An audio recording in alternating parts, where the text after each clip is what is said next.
एक प्यार का नगमा है, मौजों की रवानी है।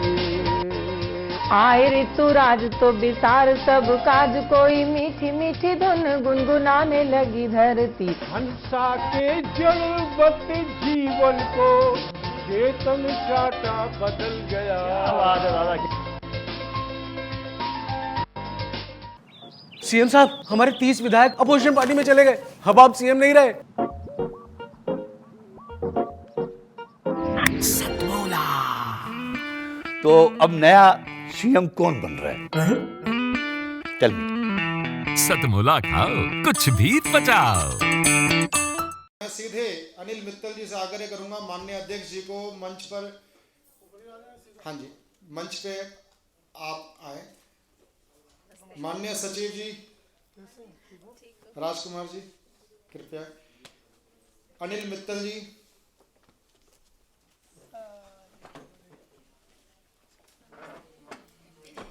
श्री तिलक जान्ना जी हमारे कार्यक्रम के प्रधान सलाहकार, अनिल अग्रवंशी जी कृपया, अनिल अग्रवंशी जी कृपया मंच पर स्थान करें।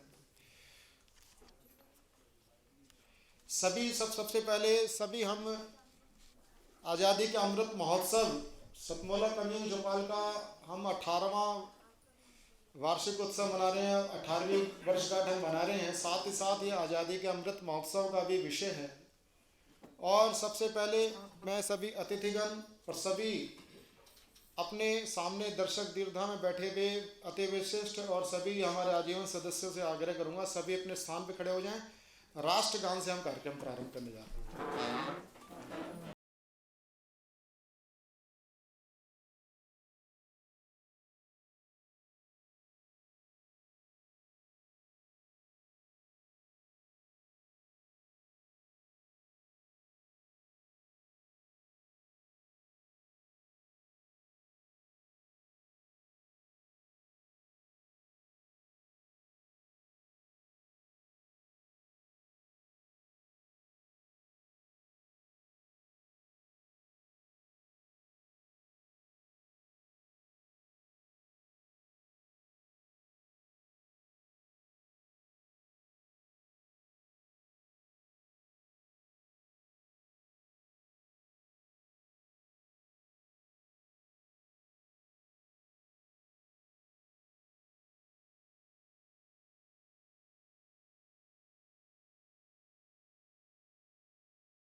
माता की, भारत माता की, भारत माता की।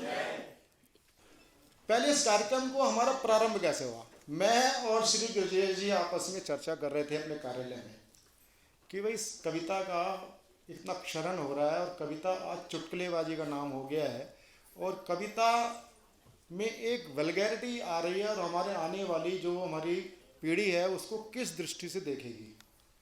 तो हमने ये कार्यक्रम की हमने सोची और मित्तल जी के बच्चे स्कूल में विवेकानंद में अध्ययन करते थे, तो उस नाते एज ए पेरेंट हमारी आपस में बातचीत थी। तो इस बात को निश्चित किया गुरजेश जी ने, हमने प्रारंभ किया। शुरू में हमने केवल 4 एपिसोड बड़ी मुश्किल से हमने प्रारंभ किए। एक एपिसोड के लिए विवेक गौतम संस्थापक हमारे एंकर हैं, किस प्रकार से हम बारिश में भी जाते थे और करते करते करते करते पता नहीं चला कि आज हम 720वां एपिसोड ले जा रहे हैं। कई उतार चढ़ाव आए, लेकिन इस उतार चढ़ाव में कई बैरिकेडिंग भी आए होंगे, लेकिन श्री अनिल कुमार मित्तल जी ने हर बैरिकेड को, हर अवरोध को दूर करते गए। कहा बस एक ही शब्द निकलता था, चिंता क्यों करते हो, मैं हूं ना। ये मैं हूं ना इतना हमारे लिए सबल था कि आज लोग कहते हैं कि ये तो अजीब सा कार्यक्रम है, ये तो क्या नाम आपसे आजीवन सदस्यता करते हैं। आजीवन सदस्यता का मतलब परिवार के अंग के अंदर एक अभिभावक को बच्चे अपने पुरुषार्थ से परिवार चलाते, परिवार चल रहा है। आज ये परिवार 15,000 से ऊपर कवियों का हो चुका है और आगे ये बढ़ेगा। हम हर किसी व्यक्ति का सम्मान करते हैं, हर किसी व्यक्ति को। ये सहभागिता का ही एक सघन रूप है, सफल रूप है सतमोला कवियों की चौपाल। आज हम 15,000 से ऊपर हमारे कवि हैं, 10,000 से ज़्यादा लोग प्लेटफॉर्म ले चुके हैं। सुनहरी लाल वर्मा जी कभी नवांकुर कवि के रूप में आया करते थे और आज अंतर्राष्ट्रीय कवि। ये इस कार्यक्रम की शक्ति है, ताकत है। हमारे कवि सम्मेलन से जुड़े हुए लोग आज वाहवा में जा रहे हैं।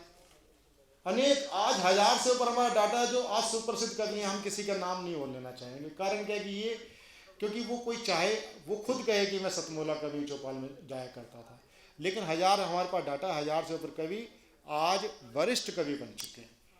आगे ज़्यादा लंबी बात ना करते हुए मैं 2 मिनट के लिए सतमोला कवि चौपाल के संरक्षक, सतमोला के चेयरमैन श्री अनिल मित्तल जी से आग्रह करता हूँ अपनी बात रखें।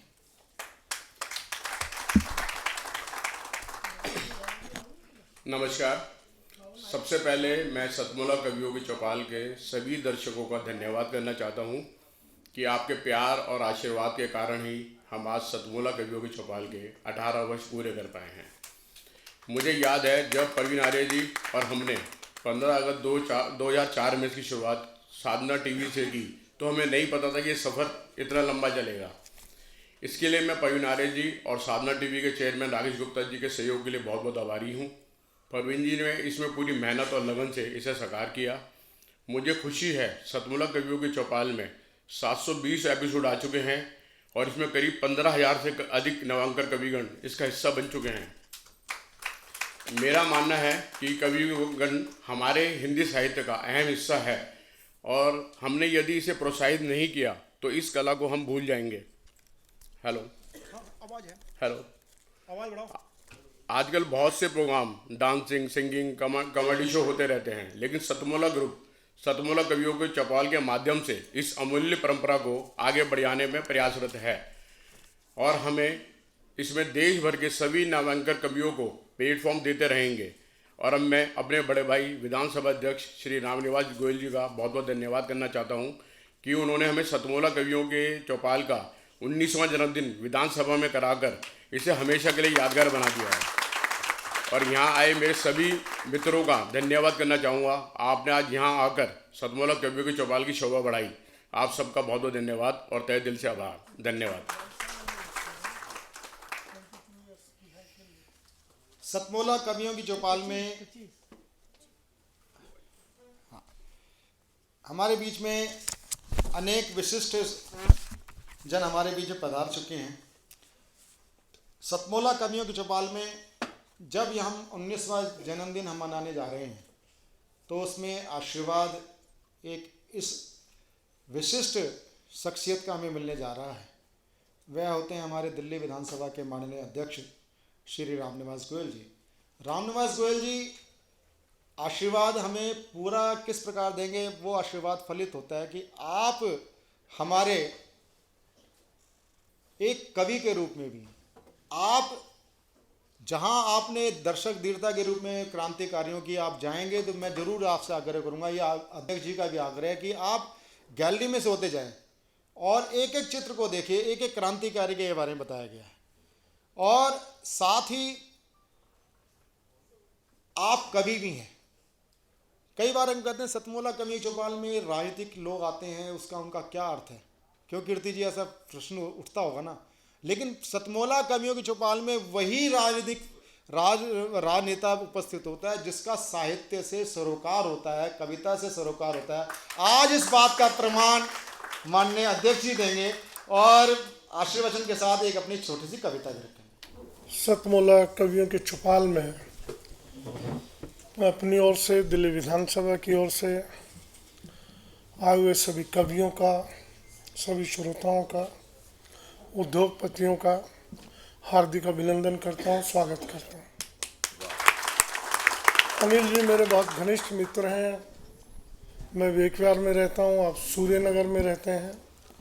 हमारी अनेक संस्थाओं में दानदाता के नाते से ट्रस्टी भी हैं, समाज सेवी भी हैं। दाईं ओर बैठे राजकुमार जी दिल्ली विधानसभा के सेक्रेटरी हैं। वैसे जेलर भी रहे, जेल से सीधा हमारे पास आए। जेल से जब छुट्टी हुई तो विधानसभा आ गए, महाधिकारी थे। अग्रवंशी जी को मैं बहुत प्यार रखता हूँ, बहुत प्रेम करता हूँ, उनकी कविताओं से, हास्य कवि भी। उनके जो व्यंग होते हैं वो बड़े आधुनिक व्यंग होते हैं, चाटुकारिता नहीं करते। मैं इसलिए इनका प्रशंसक हूँ। चाना जी ना, कीर्ति काले जी को एक बार सुना है, वेखर में भी हमारे आई हैं। अन्ना जी का मैं वैसे उनके शायरी का फ़ैन भी हूँ, अनेकों बार सुनने को मिला है। और मुझे बड़ा अजीब लगता है कि जब वो पैर छूती हैं, जहाँ भी कहीं मिलती हैं पैर छूती हैं, बहुत अच्छी उनकी शायरी में आनंद आता है। यहाँ अनेकों मेरे परिचित आए हुए हैं, जमुना पार के गिरजेश रस्तोगी जी मेरे पड़ोसी हैं, सतीश जी, मनोज पीछे बैठे हैं, और हमारे सब ट्रस्टी और आए हुए हैं हमारी संस्थाओं से जुड़े हुए, सुभाष जी, अशोक जी, मोमबत्ती वाले। हम इनको मोमबत्ती के नाम से ज़्यादा पुकारते हैं। अशोक जी, मोमबत्तियों का इनका व्यवसाय है। हमारे राकेश बंसल जी हमारे मित्र हैं बहुत घनिष्ठ। अनिल कंसल जी, मैं आज देख कर के हैरान हूँ कि काफ़ी लोग मित्र बुलाए हुए हैं। और अजय रावल जी, अगर इन कार्यक्रमों की जो विधानसभा में होते हैं उनके पीछे कोई रीढ़ की हड्डी है तो अजय रावल जी है। मेरा तो काम केवल ये होता है भाई हम कर देंगे, आ जाइए, हम आमंत्रित हैं, कोई दिक्कत नहीं। लेकिन उस सारे काम को रावल जी संभालते हैं, वही देख रेख करते हैं। मैं बहुत मुझे अच्छा लग रहा है। कवि सम्मेलन में यहाँ कई हो चुके हैं। रेखा गुप्ता जी पीछे बैठी हैं। अनेक कवि सम्मेलन हुए। आज एक ये अनूठा कवि सम्मेलन है। एडल्ट हो गया है, 19वें वर्ष में प्रवेश कर रहा। हालांकि विधानसभा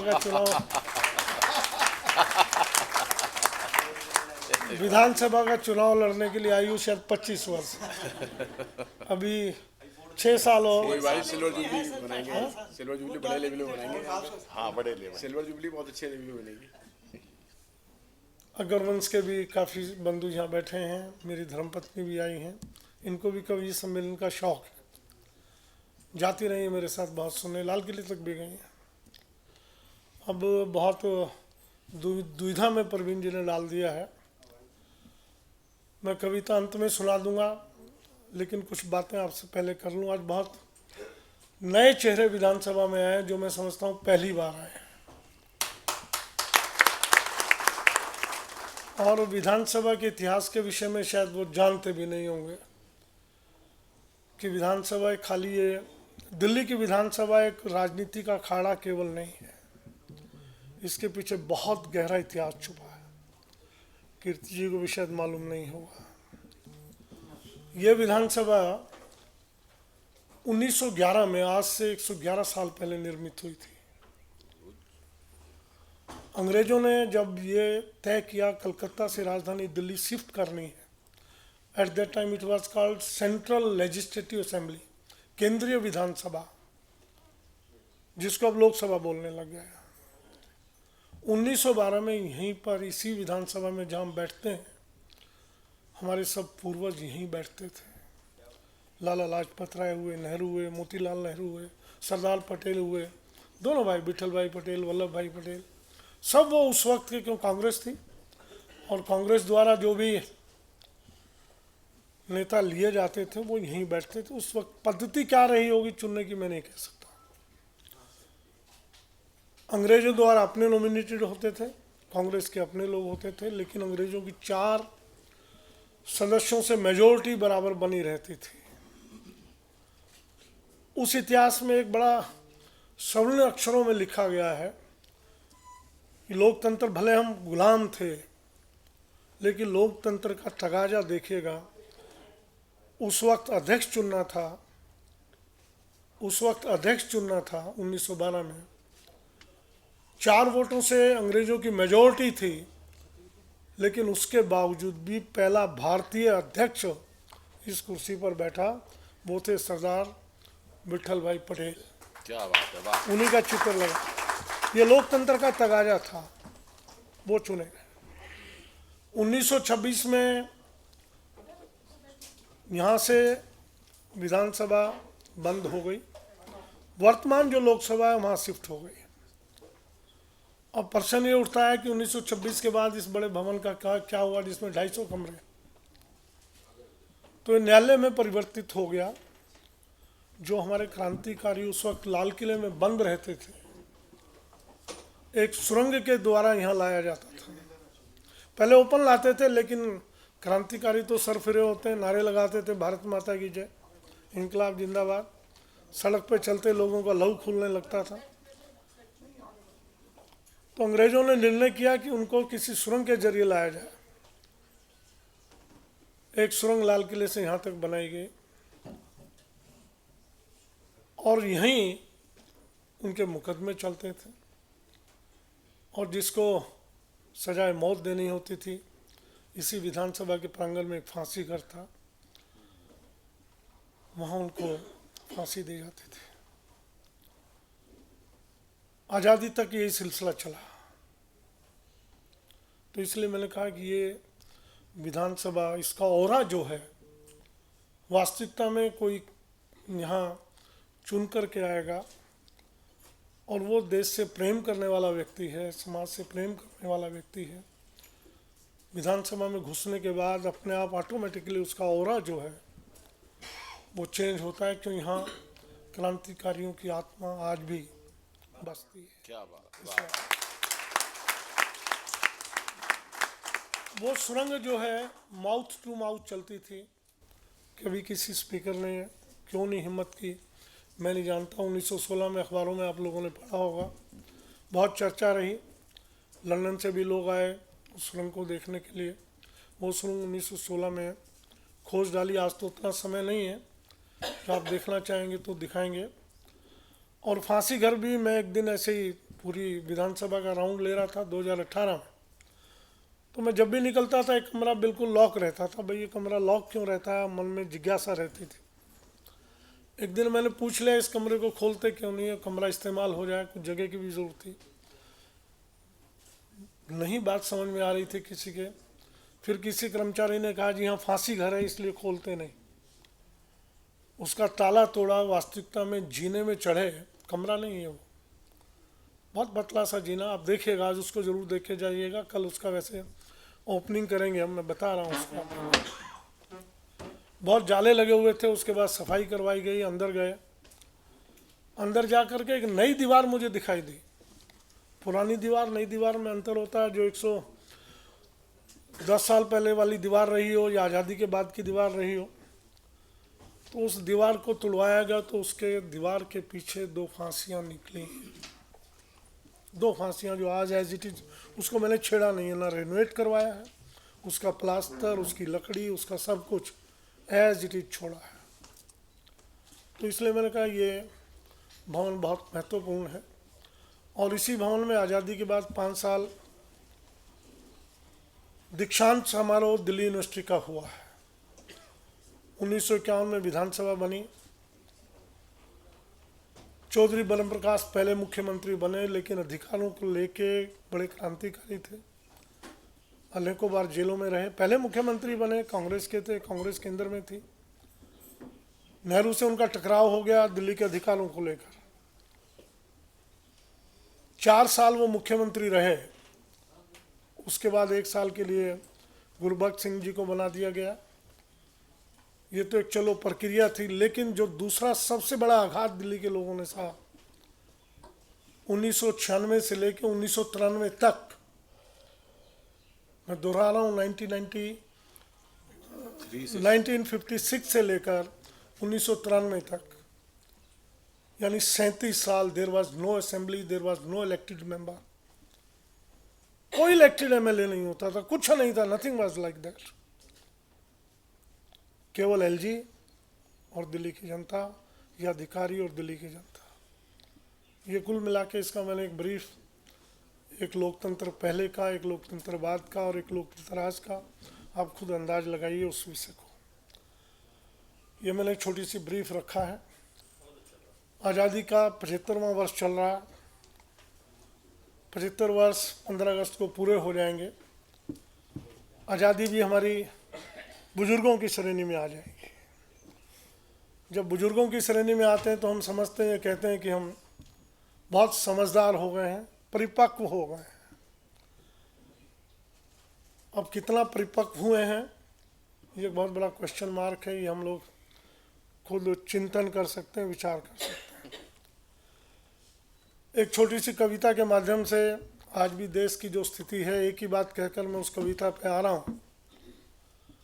आज़ादी के 75 वर्ष बाद भी, जिसमें नालंदा जैसी यूनिवर्सिटियाँ थी, लोग पढ़ने यहाँ आते थे, मेरे देश के बच्चे हायर एजुकेशन के लिए बाहर जाएं और हम विश्व गुरु की बात करें, क्या मायने है उसके। हायर एजुकेशन के लिए आज भी 75 साल बाद मेरे बच्चों को बाहर जाना पड़ता। जरा उन माँ बापों से पूछिए जो वहीं जाके बस जाते हैं, उसी देश की संपत्ति हो जाते हैं, उसी देश की धरोहर हो जाते हैं, उसी देश के लिए कमाते हैं, कोई चिंता नहीं है। आइए एक छोटी सी कविता पे, गंभीर विषय हो गया, जो मेरी पीड़ा थी थोड़ा मैंने रखी। बहुत पीड़ाएं, आज समय नहीं है। एक कविता मुझे बहुत प्रिय है, उस कविता को थोड़ा सा लिखा था कभी सोच समझ करके। वो आपके कुछ मेरे साथियों ने सुनी है कई बार। हमें से जलियांवाला बाग कौन कौन गया, जरा मैं थोड़ा सा, मैक्सिमम लोग गए हैं। उधम सिंह काम्बोज जब लंदन चले गए, जनरल डायर का वध कर दिया, बदला ले लिया उन्होंने। जो परिस्थितियों में गए थे वो एक अलग विषय। स्कॉटलैंड में उनकी समाधि बनी। उस वक्त जिस दिन उनको फांसी दी जानी थी, वो कालकोठरी में बंद थे। उनके मन में क्या विचार आए होंगे, क्या सोचा होगा उन्होंने। काले जी कुछ पंक्तियों में उनको मैंने लिखा है। उस कालकोठरी में बंद है, आज फांसी होनी है। एक सुबह उठे हैं तो एक खिड़की से ठंडी सी हवा का झोंका आ रहा है। लंदन की हवा बहुत ठंडी होती है। उस वक्त काम्बोज क्या कहता है, ओ पवन अभी जाना मेरे भारत देश जाना। लंदन की हवा उसको भारत भेज रहा। ओ पवन तुम आज जाना, अभी जाना मेरे भारत देश जाना। तू आज इतनी चंचल क्यों है, तू आज इतनी शीतल क्यों है। माना मैंने चाहती हूँ मेरे जख्मों पर मरहम लगाना। अगर है इतनी हमदर्दी मुझसे तो ओ पवन कुछ ऐसा करो, सांस बन मेरी सांसों में मिलो। मूरत बनी माँ की दिल में मेरे, तुम पहचान जाना पहचान जाना। क्या बात है, वाह वाह वाह वाह वाह, क्या कहने। ओ पवन तुम आज जाना, अभी जाना मेरे भारत देश जाना। पहचान बता रहा है, सागर चरण धोता है उसके। हो नतमस्तक बढ़ जाना पुरी की ओर। अयोध्या भी जाना, मथुरा भी जाना, काशी भी होती आना। गंगा की शीतलता अपने संग लेती आना। बहुत अच्छे। हाँ जलियांवाला बाग जाना न भूल जाना। ओ पवन तुम आज जाना, वाह वाह वाह, अभी जाना मेरे भारत। और क्या कहने, वाह। अंतिम 4 पंक्तियां, बस कार्य इतना कर तुम लौट आना। फिर तुम्हारी चंचलता और शीतलता में महक मेरे देश की आएगी। कण कण तुम्हारा पवित्र होगा, सांस बन पुनः मेरी सांसों में मिल जाना। ऐ मेरी सांसों बस फिर तुम हमेशा के लिए रुक जाना। ओ पवन तुम आज जाना, अभी जाना मेरे भारत। बहुत बहुत धन्यवाद अरविंद जी, आपका बहुत बहुत धन्यवाद। Thank you. तो आपने साक्षात दर्शन कर लिए माननीय अध्यक्ष के रूप में, एक महाकवि के रूप में। और ये सतमोला कवि चौपाल में जब भी कोई राजनेता आता है तो निश्चित मानिए वो केवल राजनेता नहीं, उसका साहित्य से सरोकार होता है। पीछे अभी हमारे शो पे कैसे त्यागी जी भी आए थे, और हमारे बीच में हमारे निर्देशक मंडल के हमारे एक सदस्य हैं श्री अक्षय अग्रवाल जी, आइए जल्दी आइए। अक्षय अग्रवाल जी का सम्मान श्री अनिल मित्तल जी करेंगे, एक ही दे दीजिए। अक्षय अग्रवाल जी हमारे निर्देशक मंडल के सदस्य हैं, और अब अक्षय अग्रवाल जी को जिम्मेदारी दे रहा हूँ क्योंकि सिक्योरिटी चेक सभी को आप बुके भी भेंट कर दीजिए फटाफट। चलो ठीक। कवियों को मैं आमंत्रित कर रहा हूँ। डॉक्टर कीर्ति काले जी कृपया मंच पे आए। मैं भी सामने बैठ के सुनूंगा, अच्छा लगेगा। आइए प्लीज।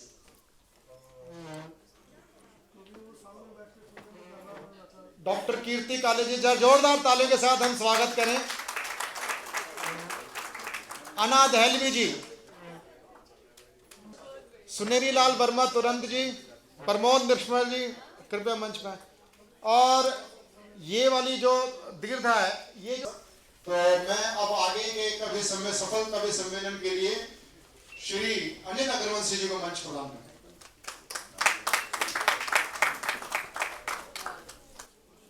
माँ सरस्वती को नमन करता हूँ, पावन मंच को प्रणाम करता हूँ और आप सभी की उपस्थिति को नमन करता हूँ। इतनी शालीनता से नमस्ते कर ली, हरियाणा के आदमी ने एक ताली नहीं बजाई किसी ने।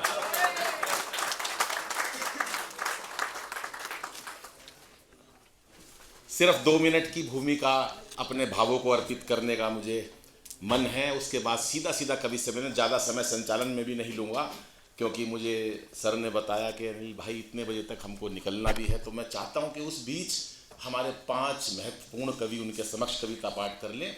उसके बाद आप सब होंगे तो बाकी के आज टोटल हमारे 10 कवि हैं, 6 कवि भी अगर उस तक कविता पाठ करेंगे तो मुझे अच्छा लगेगा कि उनके समक्ष कविता पाठ कर लें। मैं अपने कैमरामैन जितने भाई हैं उनसे निवेदन करूंगा, क्योंकि एक कवि सम्मेलन में एक जगह कहीं कैमरा फिक्स करके अगर आप स्थान ग्रहण करें, एक बार तस्वीर सबकी खींच कर बैठेंगे तो ये कार्यक्रम अति उत्तम हो जाएगा। एक ताली बजिए, रहने दो। नहीं, मेहनत कितनी कर रहे हैं वो, और उनकी देखो बुजुर्ग उसके बावजूद इतनी मेहनत कर रहे हैं वो, हर बात पे ताली।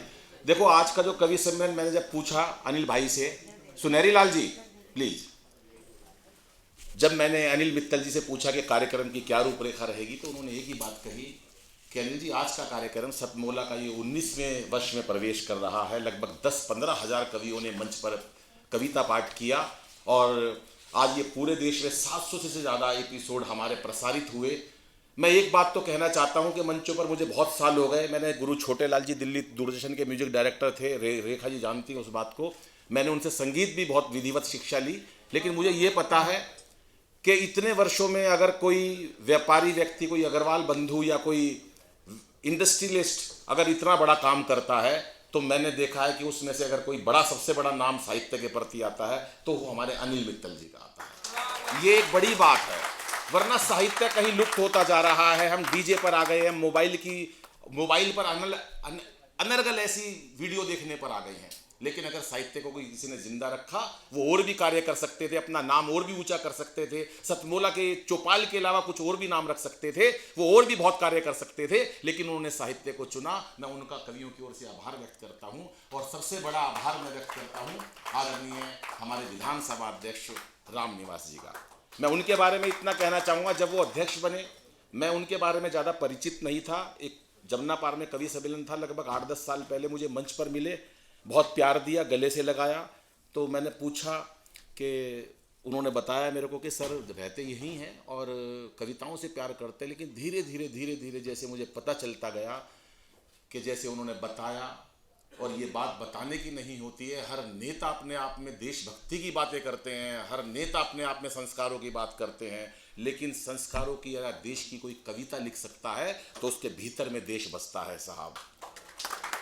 ये इस बात का प्रमाण है कि अगर जलियांवाला बाग के लिए, उधम सिंह के लिए अगर कोई कविता की रचना होती है तो सोचिए उनके दिल में देशभक्ति कैसी है। निश्चय ही मैं उनको प्रणाम करता हूँ, मुझे प्यार करते हैं, केवल इस बात के लिए उनका सम्मान करना एक अलग बात है। वो दिल्ली विधानसभा के अध्यक्ष है, केवल इस बात के लिए सम्मान करना अलग बात है, लेकिन वो एक देशभक्त हैं, एक सच्चे संस्कारी, और अग्रवाल समाज की हमारी शान है। मैं चाहता हूँ सारा सदन हाथ उठाकर एक बार जोरदार तालियां करके लिए बजाए।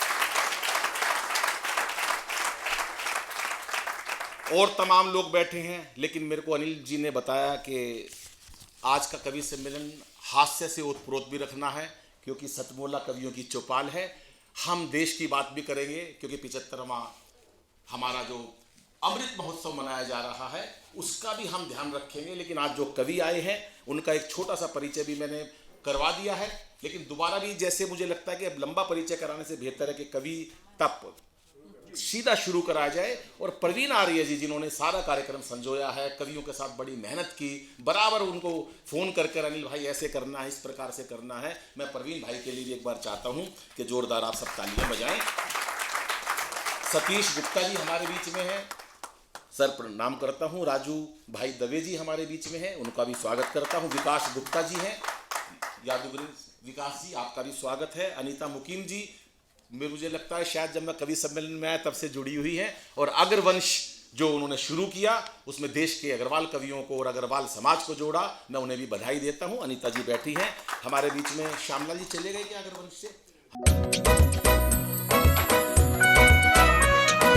हर पल मस्ती और रंगीन विद सतमोला नमकीन, इससे बेटर है नथिंग। सतमोला नमकीन डिफरेंट टेस्ट है बेमिसाल, पनीर भुजिया भी कमाल, इसके टेस्ट के सब शौकीन। हाँ सतमोला नमकीन, सतमोला स्वीट्स एंड नमकीन, इससे बेटर है नथिंग। हाँ सतमोला नमकीन। जितने भी हमारे बंधु हैं वो स्थान ग्रहण करेंगे तो अच्छा लगेगा। जिनकी ड्यूटी है केवल सिक्योरिटी की, उनके लिए अतिरिक्त बाकी सब लोग बैठेंगे। शीघ्रता से मैं कवि सम्मेलन आरंभ करूंगा। और मैं चाहे, क्योंकि अध्यक्ष महोदय जी से मेरी मुलाकात लगातार होती रहती है, मैं अपना कविता पाठ भले ही बाद में करूं, लेकिन मैं चाहता हूं मेरे कवि मित्रों का काव्य पाठ उनके समक्ष हो। सरस्वती वंदना के लिए मैं कीर्ति जी को, जो हमारी सरस्वती की पुत्री हैं, मैं चाहता हूं कि आइए माँ के चरणों में ध्यान लगाएं और कीर्ति काली जी को मंच पर आमंत्रित करें आपकी जोरदार तालियों के साथ। आदरणीय कीर्ति जी।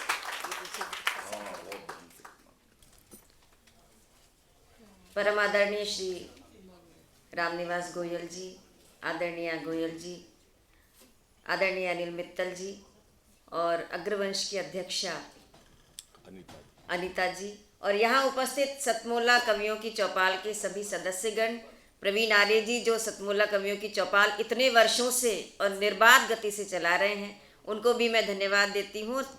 बहुत सारे लोग यहाँ परिचित लोग बैठे हैं। अनिल जी ने मुझे माँ सरस्वती की वंदना के लिए कहा है, अनिल अग्रवंशी जी ने, तो मैं माँ सरस्वती की वंदना प्रस्तुत करती हूँ, सुनिएगा। स्वागत है सर। चंद्रवदन मधुर हसन कमल दल विहारिणी, चंद्रवदन मधुर हसन कमल दल विहारिणी, शुभ्रवदन शुक्ल वसन विमला हंसवाहिनी, चंद्रवदन मधुर हसन कमल दल विहारिणी, दिव्या भव्या आदिशक्ति सत्य नित्य ज्ञान बुद्धि काव्य रूप रस की स्रोत भाव्या मन भाविनी, चंद्रवदन मधुर हसन कमल दल विहारिणी। और महादेवी वाक देवी सुर नर सुर सेवी, आनंद रूप धीश्वरी, आनंद रूप धीश्वरी, भुक्ति मुक्ति दायनी, चंद्रवदन मधुर हसन कमल दल विहारिणी। और चिन्मयी तू हो प्रसन्न, नाशो सब मन के द्वंद्व, चिन्मयी तू हो प्रसन्न, नाशो सब मन के द्वंद्व, जागृत हो ज्ञान ज्योति सत्यानंद स्वरूपिणी, चंद्रवदन मधुर हसन कमल दल विहारिणी, कमल दल विहारिणी, कमल दल विहारिणी।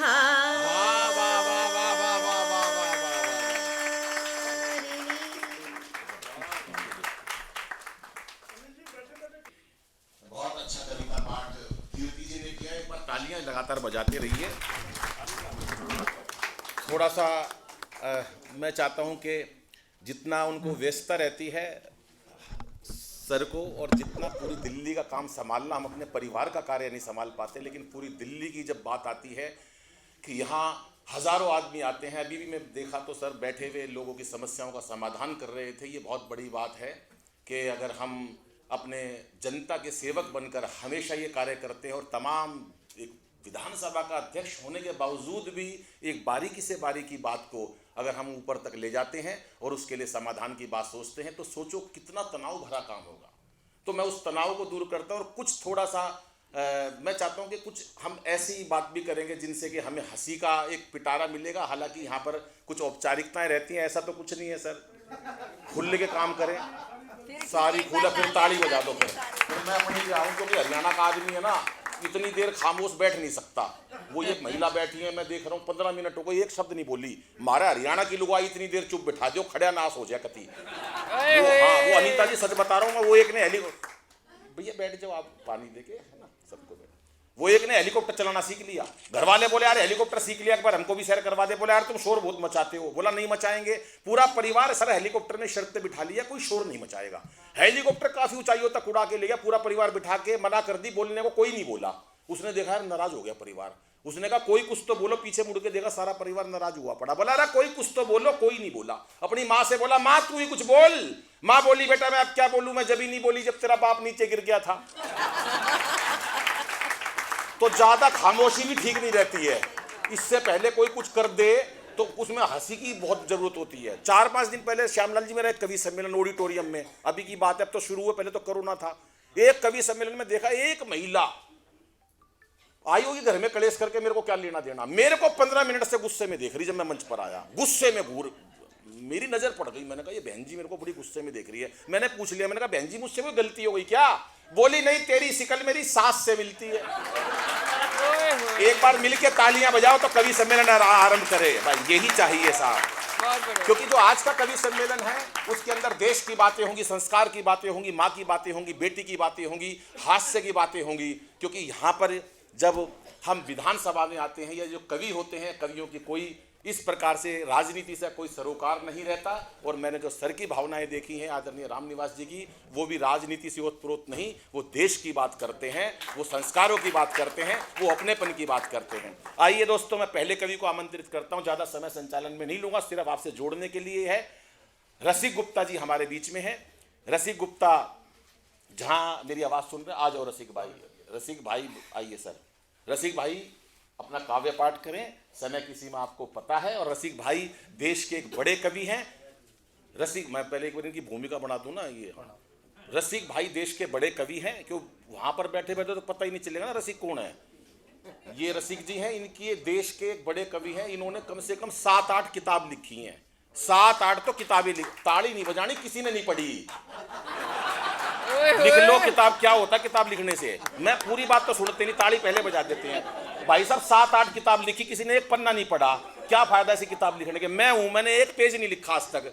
तो ऐसी किताब लिखी, और वो अभी कह रहे 9वीं और लिखूंगा। मैं क्यों लिखेगा भाई? बोला 8 किसी ने पढ़ी नहीं। मैं कहा 9वीं भी नहीं पढ़ेंगे तो कुछ ऐसा कर। लेकिन ये हास्य की बात है, क्योंकि वो हास्य के कवि हैं। उनका एक मेरे को और एक मकाम, एक उनकी भूमिका बनानी पड़ती है। लेकिन 25 वर्षों से जो मंच पर हैं, रसिक भाई मेरे भाई की तरह हैं। और वो रसिक गुप्ता हमारे समाज से, अग्रवाल समाज से तो बिलोंग करते ही हैं, लेकिन एक अच्छे इंसान हैं। अच्छे इंसान के साथ एक बड़े कवि हैं। मैं चाहता हूं जोरदार तालियां बजाएं रसिक गुप्ता जी के लिए। अनिल भाई बहुत अच्छा संचालन कर रहे हैं। मैं तो हास्य का कवि हूँ। प्यार प्रेम की जब बात आएगी तो अन्ना जी तक आप पहुँचेंगे। एक बार हालांकि कॉलेज में मुझसे एक लड़की ने कहा था कि प्यार प्रेम की बात आप भी ज़रा सा कर दीजिए, कोई 4 पंक्तियाँ प्यार प्रेम पे लिख दीजिए। मैंने कहा मैं तो हास्य को नहीं, कोशिश तो कीजिए। मैंने बाबूजी कोशिश की, वो मेरी अंतिम पंक्तियाँ थी 4 श्रृंगार की, वो सुन लीजिएगा। हाँ, कि मुझे इश्क की ये बीमारी ना होती। आप वाह वाह कर सकते हैं, ऐसी कोई बात नहीं। मुझे इश्क की ये बीमारी ना होती, तमन्ना कभी पूरी सारी ना होती, और झुलाता तुझे रोज बाहों में अपनी, अगर काश इतनी तू भारी ना होती।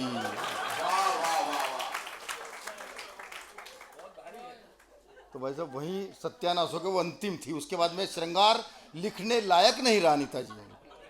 बड़ी स्थितियां ऐसी हो जाती हैं। तो देखो, हरियाणा के व्यक्ति से इससे ज़्यादा उम्मीद करनी भी नहीं चाहिए।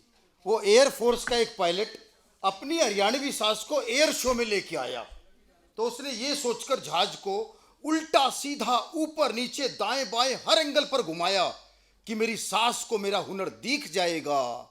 लेकिन जब शो खत्म करके सास के पास पहुंचा तो सास बोली, बेटा हिम्मत मत हारियो, धीरे धीरे सीधा चलाना भी सीख जाएगा।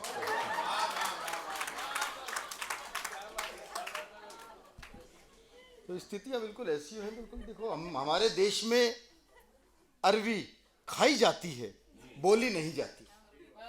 हमारे देश में चीनी खाई जाती है, बोली नहीं जाती। हमारे देश में अंग्रेजी पी जाती है,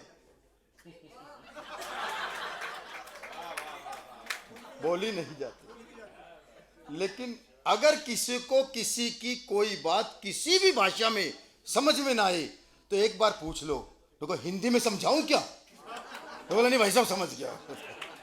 तो अनिल जी, इतनी सशक्त हमारी हिंदी की भाषा है, उसे छोड़ के हम अंग्रेजी के चक्कर में पड़े रहते हैं। तो दो अंग्रेज भारत आ गए एक बार। एक बोला, जी मेरे वॉशरूम में 10 लाख रुपए लगे हैं। दूसरा बोला, जी मेरे वॉशरूम में 20 लाख रुपए लगे हैं। वहीं अपने एक हरियाणा का ताऊ खड़ा था, वो बोला, जी मैं लोटा लेके सुबह जिस खेत में जाता हूँ ना, उसकी कीमत 7 करोड़ है और ऐसे बाथरूम हम रोज बदलते हैं। तो हमारे एक विदेशी मित्र बोले, तुम्हारे यहाँ गंदगी ही गंदगी पड़ती है दिखाई, जबकि हमारे यहाँ सफाई ही सफाई। और आपको लगे मैंने पूरे हिंदुस्तान की संस्कृति की तरफ से एक पंक्ति में जो उसे जवाब दिया, वो जवाब आपके मन का जवाब था। तब आप मुझे अपना आशीष दीजिएगा कि हमारे एक विदेशी मित्र बोले, तुम्हारे यहाँ गंदगी ही गंदगी पड़ती है दिखाई, जबकि हमारे यहाँ सफाई ही सफाई। तो मैंने कहा, तुम तो कीड़े मकोड़े कॉकरोच सब तल के खा जाते हो मेरे भाई, इसीलिए रहती है वहां इतनी सफाई। और बाकी रही बात सफाई की, हाँ हम में से कुछ नालायक सड़कों पर कूड़ा फेंकते हैं, लेकिन माँ बाप को घर में रखते हैं, और तुम लोग कूड़े को घर में रखते हो और माँ बाप को सड़कों पर फेंक देते हो। ये तुम्हारी संस्कृति में और हमारी संस्कृति में अंतर है। और जब से स्वच्छ भारत अभियान की स्थापना हुई है, बहुत बड़ा परिवर्तन आ गया गोल साहब। मैं तो अभी आ रहा था, रास्ते में एक जगह कूड़ा पड़ा देखा, मैंने उठा के डस्टबिन में डाल दिया। 2 आदमी खड़े थे, ताली बजाने लगे, दिल को बड़ा अच्छा लगा। बाद में पता चला वो तो तंबाकू कूट रहे थे। तो कई बार पता नहीं लगता अंजना जी कि तंबाकू कूटा जा रहा है कि तालियां बजाएंगे। तो मैं 4 पंक्तियां पढ़ता हूं कि कुदरत ने सृष्टि चक्र संभाला नहीं होता। हमारा वो देश जहां हम माता पिता की पूजा भगवान से ऊपर मानते हैं। तब पढ़ता हूं विजय भाई कि कुदरत ने सृष्टि चक्र संभाला नहीं होता, रातों में तिमिर दिन में उजाला नहीं होता, कितना भी सर झुका लो किसी तीर्थ पर, मगर माँ बाप से बढ़कर के शिवाला नहीं होता, माँ बाप से बढ़कर के शिवाला नहीं होता। और समय कम है तो मैं सीधे एक छोटी सी कविता 3-4 मिनट की मैं पढ़ देता हूँ। आज हमें विधानसभा अध्यक्ष बाबू जी का आशीर्वाद हमें मिल रहा है। और एक नदी और पहाड़ पर मैंने एक कविता लिखी, और मैंने कल्पना की कि नदी और पहाड़ जो है वो दोनों भाई बहन हैं। वहाँ से कविता का प्रारंभ होता है कि एक पहाड़ ने नीचे बहती नदी से कहा, एक पहाड़ ने नीचे बहती नदी से कहा, देख तो बहना जरा अपने इस भाई को, मैं ऊंचाई में तुझसे कितना बड़ा हूं, तुम्हारी तरह कभी इस नगर कभी उस नगर नहीं भटकता, सदियों से अपने स्थान पर अड़िग खड़ा हूं। लोग आते हैं ना गर्मी बढ़ने पर मेरी शरण लेने, बड़ी बड़ी कारों में, तुम्हारी तरह बंद कर नहीं रहता सिर्फ 2 किनारों में। तो नदी बोली, ऐ मेरे अहंकारी भैया, तू तो भीतर से कुछ और बाहर से कुछ, और भले ही तेरा दूर दूर तक विस्तार है, लेकिन ऊपर से ही तो ठंडा दिखता है। सब जानते हैं तेरे अंदर धधकता कितना बड़ा ज्वालामुखी का भंडार है। अरे मैं तो भारतीय संस्कृति की आस्थाओं का मंदिर हूं, क्योंकि जैसा बाहर से दिखती हूं वैसी ही अंदर हूं, जैसा बाहर से दिखती हूं वैसी ही अंदर हूं। होगा तू ऊंचा और बात करता रहे बेशक घटाओं से, लेकिन जब कृपा होती है ना मुझ पर किसी शंकर की, तब अवतरित होती हूं उनकी जटाओं से। और भूल गया वो दिन जब लक्ष्मण मूर्छा पर भगवान राम की आज्ञा पाकर हनुमान जी के दोनों हाथ जोड़ गए थे। अरे गए तो बूटी लेने थे, पर तुम्हें समूचा एक हाथ में उठाकर आकाश में उड़ गए थे। अरे मैं तो अपनी सिंचाई से किसी मरुभूमि को भी लहलहाता खेत कर देती हूं, और आ जाए ना राह में कोई बड़े से बड़ा पत्थर, उसे भी घिस घिस कर उपयोगी रेत कर देती हूं। मैं मानती हूं कि पानी के विकल्प के रूप में तालाब है, हैंडपंप है, कुआं है, पर दुनिया की हर बड़ी सभ्यता का जन्म मेरे ही किनारे पर हुआ है। और होता है ना संगम जब हम दो बहनों का, तो दोनों साथ चल पड़ती है एक ही धारा में, और यही हमारा संस्कार है। और देख तो जरा खुद से सटे किसी पर्वत को, तुम दोनों भाइयों के बीच में कितनी गहरी दरार है, तुम दोनों भाइयों के बीच में कितनी गहरी दरार है। और सुन, एक साधारण सा पर्वतारोही भी तेरे बड़े होने के घमंड को उखाड़ देता है जब वो तेरी ही छाती पर पैर रखता हुआ तेरी शीर्ष चोटी पर भारत मां का तिरंगा गाड़ देता है। प्राचीन काल से ही मल्लाहों को, राहगीरों को पार करा आय का अर्जन होता है, और पंचतत्वों में विलीन हो जाता ना जब कोई शरीर, तो मुझ में ही उसकी अस्थियों का विसर्जन होता है। और उठती हूं ना जब ऊपर, तो बाढ़ में भाकर लाई गाद से खेतों में सोना भरती हूं, और गिरती हूं ना जब नीचे किसी बांध से, तो बिजली बनकर लाखों घरों को रोशन करती हूं। और इस प्रकार अपना फर्ज पूरा करते करते अंत में सोचकर कि मेरा धरती पर आना सार्थक हुआ, मारे खुशी के खिल जाती हूं। और सागर अपने खारे पानी की वजह से कहीं प्यासा ना हो, शेष पानी लेकर उसी में मिल जाती है। और चाहती हूं कि हजारों लाखों जन्म लेकर सागर के पानी को इतना मीठा, इतना मीठा, इतना मीठा कर दूं कि जब कभी दोबारा समुद्र मंथन हो तो उसमें से सिर्फ अमृत ही अमृत निकले, जो पिए अमर हो जाए, मरना ना पड़े, और मेरे धारक शंकर को फिर कभी विषपान करना ना पड़े, और मेरे धारक शंकर को फिर कभी विषपान करना ना पड़े। और अंत में मैं समाज से एक प्रश्न पूछना चाहता हूं कि बेटा पिता के साथ रहता है, क्या दुनिया इसीलिए बेटे के लिए मरती है? जबकि सच्चाई तो ये है कि बेटी नदी की तरह दूर, बहुत दूर जाकर भी पिता का नाम रोशन करती है, पिता का नाम रोशन करती है, पिता का नाम। बहुत अच्छे रसी गुप्ता जी, मैं तानिया रसी भाई के लिए एक पूरा प्रतीक उन्होंने एक प्रतीक दिए, जल के दिए और पहाड़ के प्रतीक के माध्यम से अपनी कविता बताई उन्होंने, बहुत सुंदर प्रस्तुति। और जल की बात या पीने की बात करते हैं, वो कई उन्होंने बात ऐसी चुटकुले भी बताया हमारे को। आर्य जी हैं हमारी, इतना बड़ा दिल है इनका। मैं अभी यहाँ विधानसभा में जैसे अनिल भाई क्या लोगे, क्या पियोगे, मैं कुछ भी मंगवा लो, नहीं क्या पियोगे, चिपट गए मेरे, मंगवाया कुछ नहीं। 15 मिनट तक पूछते रहे, मैंने कहा कोई बात नहीं है, कही दूं मैंने कहा चलो जूस मंगवा लो, जूस मंगवा दिया उन्होंने। मैं सर देखा इनके जूस में मक्खी पड़ी, मैं बोला प्रवीण भाई आपके जूस में मक्खी पड़ी है, बोला पड़ी रहे, देखिए कितना पी लेगी। वो जूस फेंका नहीं उन्होंने जिसमें, बस इतने बड़े दिल के आदमी हमारे प्रवीण भाई हैं। एक बार तालियां बजा दो रस्ते भाई के लिए, हास्य की बात दिखाई बैठी है और वो मुस्कुराहट उनकी बराबर बनी रहती है। महिलाओं का विशेष सम्मान आज पूरे देश में है। आदरणीय द्रौपदी जी हमारी राष्ट्रपति, हमारे महामहिम के पद पर आसीन हुई, तो मैं बधाई देता हूं, और ये बड़ी बात है। वरना आजकल सच बता रहा हूं मैं, आज महिलाओं को पहले अबला कहते थे, अबला अबला, आज नारी को सबला कहते हैं, सबला। क्यों? पहले पत्नी पति के पास जाती थी, कबला क्यों कहते थे? पत्नी पति के पास जाती थी, पैसे खत्म हो गए, अबला, इसलिए कहते थे अबला। आज नारी सबला है, जो भी कुछ है वो सबला।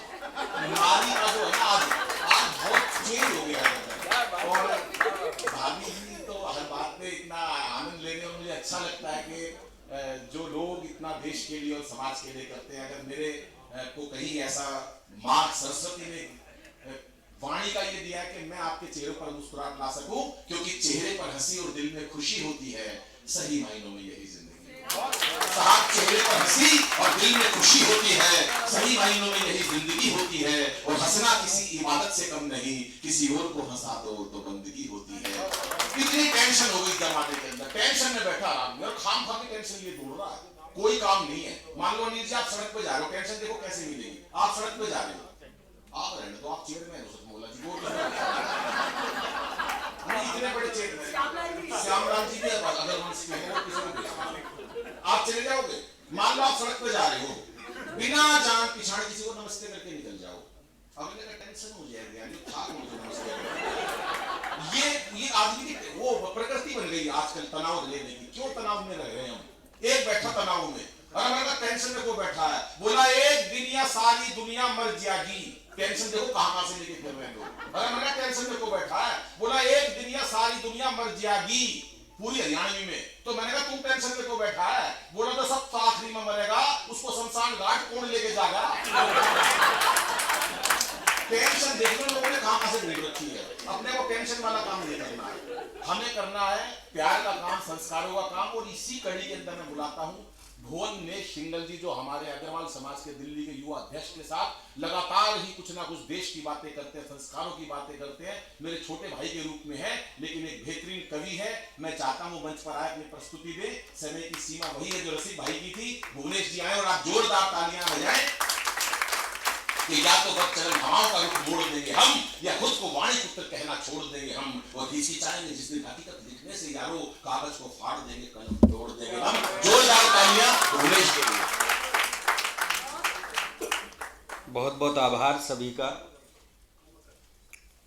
विधानसभा के अध्यक्ष समक्ष बैठे हैं, उनके समक्ष कुछ बोलना और उनका सुनना हम लोगों के लिए निश्चित रूप से साहित्य के लिए, कवियों के लिए गरिमा की बात है कि उस विधानसभा के अध्यक्ष, जो विधानसभा, दिल्ली विधानसभा देश की राजधानी का प्रतीक है, उस विधानसभा का अध्यक्ष यदि सामने बैठकर कवियों को सुने तो निश्चित रूप से कहीं लगता है कि हम कविता के इस सफर में सफल हुए। क्या बात है। अनिल मित्तल जी लगातार बड़े कार्यक्रम करते रहे हैं सतमोला कवियों की चौपाल के माध्यम से। एक ऐतिहासिक प्रांगण, आदरणीय रामनिवास जी ने बताया किस प्रकार से यहाँ क्रांतिकारियों के कदम यहाँ पड़ते रहे। निश्चित रूप से यह वो पवित्र भूमि की जिसकी पावन माटी को अपने मस्तक पर धारण किया जा सके। यदि उस भूमि के अंदर, उस पावन स्थल के अंदर हम लोगों के यहाँ पर उपस्थिति हुई और कुछ कहने का अवसर मिला है, तो मुझे लगता है कविता की इससे अच्छी सार्थकता नहीं हो सकती, शब्दों की इससे अच्छी सार्थकता नहीं हो सकती कि उन क्रांतिकारियों के प्रति अपनी कुछ शब्द कह सकें। राष्ट्र के एक महान नायक के ऊपर एक कविता कहना चाहता हूँ। भगत सिंह के ऊपर बहुत सारी कविताएं लिखी गईं, लिखी जाती रहेंगी, मगर बच्चों के जीवन में एक अच्छा संस्कार कैसे दिया जा सके। एक कविता भगत सिंह के ऊपर मन है कि इस ऐतिहासिक प्रांगण में कहूँ, कहीं भगत सिंह का आगमन भी इस प्रांगण में अवश्य हुआ होगा, जैसा रामनिवास गोयल जी ने कहा है। एक कविता उसके ऊपर, मगर उससे पहले 4 पंक्तियां अपने आराध्य भगवान श्री राम के चरणों में समर्पित करता हूँ। ये मेरा सदैव प्रयास होता है, पहले अपने प्रभु के लिए 4 पंक्तियां कहें और फिर उसके बाद हम अपने काव्य पाठ का प्रारंभ करें। आह्वान की पंक्तियां भगवान श्री राम से। आह्वान क्या है कि राम के दीवाने बनो। आप सब लोगों से निवेदन करता हूं, आह्वान करता हूं कि आप लोगों का लक्ष्य क्या है, आप लोगों को क्या करना है, इस राष्ट्र के गौरव को कैसे हम प्राप्त कर सकते हैं। जब बातें चली तो राम के लिए 4 पंक्तियां कहता हूं कि राम के दीवाने बनो।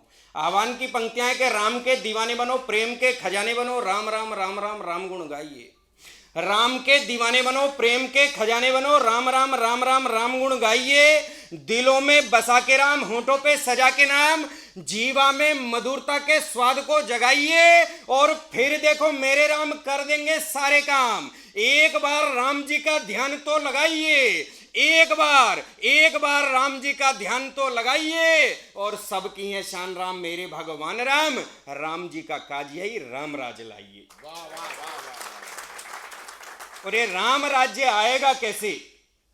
जब हमारी पीढ़ी के लोग या आने वाली पीढ़ी के लोग इस देश की स्वतंत्रता पर अपना सर्वस्व बलिदान कर देने वाले उन क्रांतिकारियों, उन शहीदों को स्मरण जब करेंगे तो निश्चित रूप से इस राष्ट्र के अंदर एक वास्तविक राम राज्य आ सकता है। एक कविता भगत सिंह के ऊपर कहता हूं कि भगत सिंह और उनकी मां का संवाद देखिए कि एक बार की बात भगत यूं अपनी माता से बोला। बहुत मार्मिक सा संवाद कहता हूं। और भगत सिंह ने अपनी प्राणों की आहुति दी, सो तो दी, मगर उन्होंने उस प्राणों की आहुति देते तो शायद वो अकेले होते, मगर उन्होंने इस देश को जगाने का क्या माध्यम चुना। उनके जीवन की एक बहुत बड़ी घटना आपके सामने रखता हूं, जिसने इस पूरे देश को क्रांति देने का प्रयास किया। कि एक बार की बात भगत यूं अपनी माता से बोला, एक बार की बात भगत यूं अपनी माता से बोला, मात भारती की सेवा में दिल ये मेरा है डोला, और भारत मां पर संकट है गोरों की काली दृष्टि है। भारत मां पर संकट है गोरों की काली दृष्टि है, तार तार है आंचल माँ का गम की ओला वृष्टि है। दे मुझको आशीष यही माँ भारत माँ को बचा सकूं, संकट भारत का हरने को गर्दन हंस के कटा सकूं। दर्द ने होगा मुझे मौत का मस्तक मेरा चूम जरा, दर्द ने होगा मुझे मौत का मस्तक मेरा चूम जरा। दे मुस्काकर मुझे विदाई हंसकर पगली झूम जरा, और वीरों का इतिहास गढ़ूंगा बातें सुन ले सच्ची तू, और कोख तेरी माँ पूजित होगी है सबसे अच्छी तू। भगत सिंह अपनी मां से कह रहे हैं कि हे मां, तू मुझे विदा कर, इस राष्ट्र के लिए अपने प्राणों की आहुति देना चाहता हूं। पंक्तियां आगे निवेदित करता हूं अगलाबंद के दूध भरा जो तेरा मुझ में आज उबाले मार रहा, भारत मां का कर्ज चुका दूं तेरा मुझ पर भार रहा। तेरे दूध का कर्ज चुकाने पुनः जन्म मा लूंगा मैं, गर तू मुझको माफ करेगी मरकर नहीं मरूंगा मैं। इतना कहकर भगत सिंह तब घर से बाहर निकल गया, वो सीधा क्रांतिकारियों के वीर मार्ग पर निकल गया। और राम प्रसाद बिस्मिल से उसको मानो गुरु महान मिले, शेखर जैसे भाई मिले थे, चंद्र बोस दिन महान मिले, और बटुक सुखदेव गुरु से उसकी यारी गहरी थी। और अंग्रेजों के सत्ता वाली मगर हुकूमत बहरी थी। वाह वाह वाह वाह वाह वाह। अंग्रेजों के सत्ता वाली मगर हुकूमत बहरी थी, और बहरी सत्ता को लेकिन जनता की बात सुनानी थी। बहरी सत्ता को लेकिन जनता की बात सुनानी थी। स्वर बनूंगा मैं जनता का उसने मन में ठानी थी, और निकल गया वो बम हाथ ले और असेंबली पहुंच गया। निकल गया वो बम हाथ ले और असेंबली पहुंच गया। चलती कार्यवाही में ही बम वहां पर फेंक दिया, और घायल ना हो लेकिन कोई उसका यही तो लक्ष्य था। घायल ना हो लेकिन कोई उसका यही तो लक्ष्य था। बहरों को आवाज सुनाऊं यही तो निर्णय अक्षय था। और बम फटा जब बीच असेंबली आवाजें दिल चीर गई, और अंग्रेजी मजबूत हुकूमत की हिल पूरी नींव गई। वाह वाह वाह वाह वाह वाह, बहुत अच्छे भुवनेश भाई। अंग्रेजी मजबूत हुकूमत की हिल पूरी नींव गई। और लेकिन वीर भगत सिंह तब भी फोड़ के बम को डटा रहा। अंग्रेजों की कैद में जाना यही सोचकर अड़ा रहा, और केस चला तब भगत वीर पर जज ये बोला बतलाओ, बम कहां से बनवाया था सच को सम्मुख ले आओ। बम कहां से बनवाया था सच को सम्मुख ले आओ। और भगत सिंह कहते कि बम बनाया था खुद मैंने, बम बनाना आता है। बम बनाया था खुद मैंने, बम बनाना आता है। मगर गवाह ये बोला था कि ये तो झूठ बताता है। मगर गवाह ये बोला था कि ये तो झूठ बताता है। और बम अरे बनता है कैसे मैं तुमको दिखलाता हूं, एक एक कर सूत्र सभी ये मैं तुमको बतलाता हूं। और इतना सुनकर भगत सिंह ये बोला मकसद यही था, और बम बनाना सीखे सारा भारत लक्ष्य यही था। वाह वाह वाह वाह वाह। देखिए किस प्रकार से उसने लक्ष्य तय किया इस देश की स्वतंत्रता का, और कहता है कि सुनो सुनो गवाही देने वाले कल भारत ये जागेगा। भगत सिंह कहते हैं उस गवाही देने वाले व्यक्ति से कि सुनो सुनो गवाही देने वाले कल भारत ये जागेगा। बम बनाया कैसे जाता अखबारों से जानेगा, और भारत का हर बच्चा बच्चा काल बनेगा गोरों को। अंग्रेजी सरकार हिलाने जाल बनेगा गोरों को। तोड़ेगा जंजीर गुलामी की बनकर के बम यहां, मुक्त करेगा मात भारती गोरों की है कैद यहां। और मेरा इतना ही मकसद था चिंगारी एक सुलगाऊं, युवा देश का जाग उठे फिर भले मौत को पा जाऊं। और ये मेरी मृत्यु सबक बनेगी सारा भारत जागेगा, और अंग्रेजों का एक एक सैनिक जान बचाकर भागेगा। अंग्रेजों का एक एक सैनिक जान बचाकर भागेगा, और शीघ्र यहां पर मात भारती मुक्त होंगी लिख लो तुम। भगत सिंह कहते हैं कि शीघ्र यहां पर मात भारती मुक्त होंगी लिख लो तुम। यह मृत्यु मेरी सीख बनेगी बातें मेरी लिख लो तुम। एक क्रांति भड़क उठेगी नौजवान सब जागेंगे, दंश गुलामी का धोने को रक्त तुम्हारा मांगेंगे। और अरे फिरंगी जज तू सुन ले माफी ना मैं मांगूंगा। जज से कहते हैं वीरता देखेगा भगत सिंह की कि अरे फिरंगी जज तू सुन ले माफी ना मैं मांगूंगा। मकसद पूरा यही करूंगा नहीं यहां से भागूंगा। और चाहे काला पानी दे दे चाहे सूली चढ़वा दे, चाहे काला पानी दे दे, चाहे सूली चढ़वा दे, एक मरेगा 100 जन्मेंगे, क्यों ना फांसी लटका दे। और मेरी मृत्यु वो उत्सव होगी, सारी दुनिया देखेगी, और एक भगत था जन्मभूमि का नाम गर्व से बोलेगी। एक भगत था जन्मभूमि का नाम गर्व से बोलेगी, और मातृभूमि के प्रति ये जज्बा जज ने कभी ना देखा था। अंतिम बंद कहता हूं कविता का सार कि मातृभूमि के प्रति ये जज्बा जज ने कभी ना देखा था। एक युवा मरने को आतुर, कैसा दृश्य अनोखा था। 23 साल का युवा मात्र था, मगर हौसला भारी था। मातृभूमि की आजादी का वो झंडा बरधारी था, और कंठ गया था सूख, और खुद जज भी रोया था छिपकर। मुंह नीचे कर गोरे जज ने कलम तोड़ दी चुप रहकर, फिर संयत होकर जज अंग्रेजी खामोशी को तोड़ गया। भगत सिंह को फांसी दे दो, चिल्ला करके बोल गया, और यही फांसी की घटना। अंतिम पंक्तियां के और यही फांसी की घटना ऐसी जिंदाबाद हुई, और 15 अगस्त सन 47 को भारत मां आजाद हुई। भारत मां आजाद हुई। जय हिंद। भुवन ने बहुत ही शानदार काव्य पाठ किया, और यही परम आदरणीय रामनिवास जी या सतमोला के चेयरमैन यही चाहते हैं कि हम काव्य के माध्यम से अगर हास्य करें तो देश की बातें भी करें। जोरदार एक बार तालियां भुवन के लिए। उन्होंने अपना आशीर्वाद दिया है कि वीर शहीदों की दुनिया में नाम सदा से ऊंचा है, जर्रा जर्रा ऋणी है जिनका गली गली और कूचा है। राजदेव सुखदेव भगत सिंह जो अवतार धरा पर थे, जिनकी कुर्बानी को नतमस्तक ये देश समूचा है। ऐसे वीर शहीदों की अगर हम बात नहीं करेंगे, हम अपने शहीदों को हमें याद भी करना है, हमें अपने पूर्वजों को, अपने संस्कारों को याद करना है।